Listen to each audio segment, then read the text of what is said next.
नमस्कार बंधुगण। कौन आपण जेकोसी कम सफलता पाइपु ना ताहले गुप्त भाव में करंतु एही 27टी काम देखिए सफलता आपणकर पाद छुईब। तो वीडियोटी को शेष जाए देखंतु, भल लगे निहाती लाइक शेयर और सब्सक्राइब करदेवे। नंबर 1, जेकोसी महत्वपूर्ण काम घर जावा समय 3टी तुलसी पत्र को हाथ में रखी मुंडिया मारी जाउथिबे, तेबे आपणकर काम कौन प्रकार बाधा सृष्टि हेब नाही। नंबर 2, गोटे नड़िया उपरे सिंदूर लगाई ताको साथी नहीं निज कार्य जातु एवं जितेबेले से कार्य सफल हो तापर से नड़िया को प्रभु गणेश मंदिर में अर्पण कर दिंतु। नंबर 3, रोसई घरे 1250 ग्राम समुद्र लुण जेकोसी लाल कपड़े बांधी एमती एक जगार रखी दिंतु जेमिति कि कौन व्यक्तिर नजर ता उपरे पड़ पार नहीं। नंबर 4, चाकरी क्षेत्र में जदि सफलता मिलूना, जदि बारंबार आपण को असुविधार सम्मुखीन होगा पड़ुछि ताहले दुईमुखी रुद्राक्ष धारण करंतु। नंबर 5, जदि कौन महत्वपूर्ण व शुभ कार्य घर बाहर की जाउछंती एवं सही कार्य किसी बाधा न उपजे घर जीवा समय घर मुख्य द्वार रे डाहाण पाद प्रथमे पकाई निज कार्य जातु। नंबर 6, राति शोवा पूर्व बाल्टी पानी भर्ती कर रखंतु। यह द्वारा आपण को ऋणरू शीघ्र मुक्ति मिल जीवन में उन्नतिर मार्ग में कौन बाधा सृष्टि हेब नहीं एवं घर को सुख समृद्धि आसवाक लगिब। नंबर 7, विद्यार्थी माने मयूरपुंछ को निज बही भितर कि स्टडी टेबल रखा उचित। यही करने द्वारा पाठ पढ़ारे मन लगी थाए। नंबर 8, उत्तर दिग आड़ को धातु तैयारी कईच रखिले घरे सर्वथा समृद्धि आसी थाए। नंबर 9, घरर मुख्य द्वार बाहर किछि गोलमरीच पकाई दिंतु एवं जेतेबेले बाहर को जाउछंती ता ऊपर पाद रखी जातु एवं तापरे आउ पछक बुली देखिबे नाही एवं यह करने द्वारा आपणकर अटकी रही कार्य संपूर्ण हो। नंबर 10, घर बाहर की जीवा पूर्व हलदिया रंगर वस्त्र परिधान करंतु एवं निज सहित किछि गुड़ चना नहीं बाहर को जातु एवं रास्तार कौन गाई को खुआई दिंतु। यही उपाय करने द्वारा आपणकर अटकी रही कार्य सफल हो। नंबर 11, घरर मुख्य द्वार रे लाल रंगर रिबन बांधी दिंतु। यही उपाय करिले आपणकर जीवन बदली जीव। यह करने द्वारा आपणक घरर सुख समृद्धि आसी थाए एवं आपणक घर उपरे कहार खराब नजर लगी न थाए। नंबर 12, तंबार ढाल जल भर्ती कर मुंड पाखे रखी राति शुंतु एवं सकाळे उठी से ही जल को बाहर ढाली दिंतु बा बबुल गच मूले ढाली दिंतु। एपरी करिले आपणकर सब बाधा विघ्न दूर हो।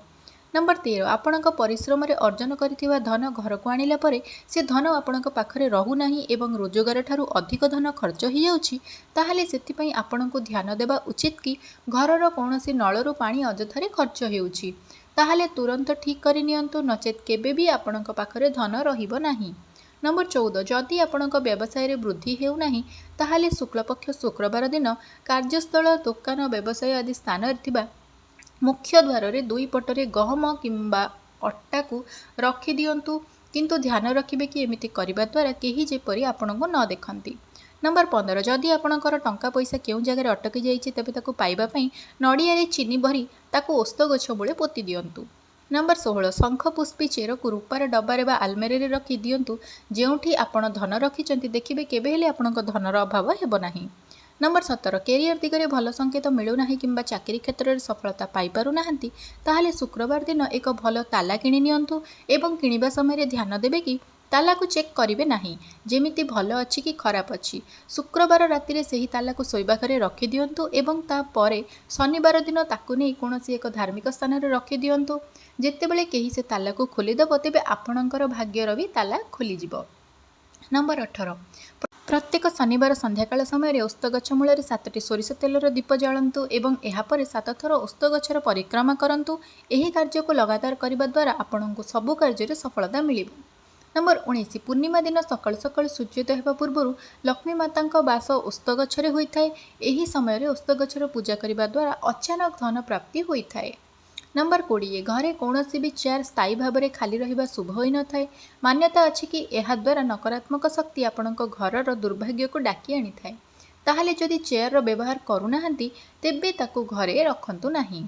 नंबर 21, आपणकर घरे सदाबेले जदि कली झगड़ा लगी रहुताए ताहाले मंगलवार बा शनिवार दिन 1250 ग्राम गुड़ माटी तले पोती दिंतु, किंतु शास्त्र रे कुहा जाइछि एमिति करिबा द्वारा घरे आउ अशांति हुए नाही एवं घर लोकमानंक मध्यरे स्नेह श्रद्धा बढ़िबाकु लागिथाए।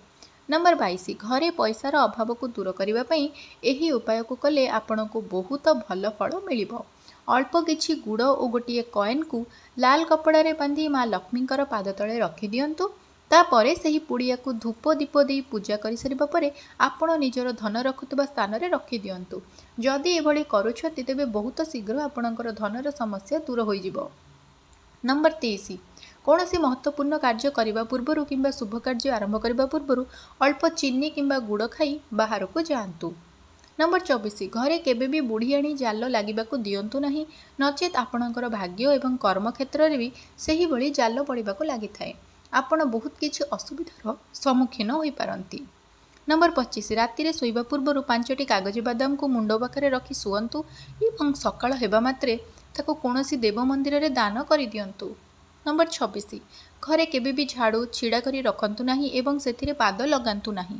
एही भली करिबा द्वारा आपणको घर को सुख समृद्धि आसे नाही एवं झाड़ू को सदाबेले लुचाई रखंतु। नंबर 27 कला किंबा धला कंबल को 21 थर निज चारिकड़े बुलाई कौनसी गरीब लोकं को दान कर दियंतु। एहा करिबा द्वारा आपणकर गृह दोष कटि जाय थाए। सांग माने जदि आपण मानको ए वीडियोटी भल लागिछि तेबे लाइक शेयर और सब्सक्राइब करने को आदौ भूलंतु नाही। जय जगन्नाथ।